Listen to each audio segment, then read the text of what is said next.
What if the ultimate act of power is not found in the display of strength, but in the radical vulnerability of being completely seen?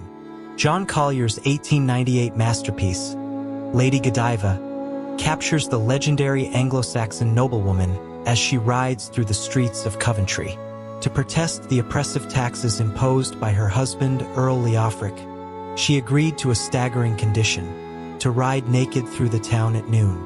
Collier depicts the moment of quiet intensity where the white horse and the luminous, soft skin of Lady Godiva contrast against the rigid, gray stone structures of a silent city. Every door is barred and every window shuttered, as the townspeople remained indoors out of respect for her sacrifice. The artist's execution utilizes a stark clarity to elevate a scandalous act into a moment of sacred solemnity.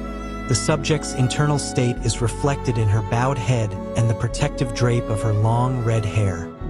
She is not a victim of shame, but a stoic vessel of political defiance.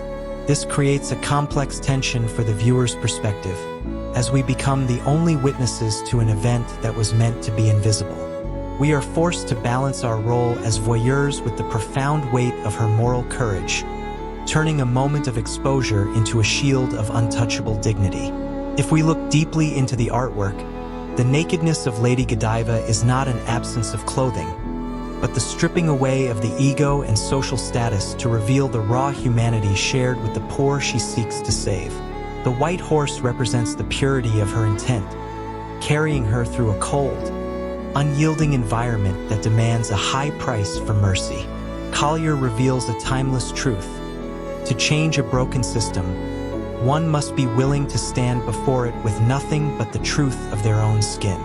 Her ride is an eternal metaphor for the fact that true liberation often requires the courage to walk through the world's judgment without a single layer of pretense. Thank you for watching. Please don't forget to subscribe and like.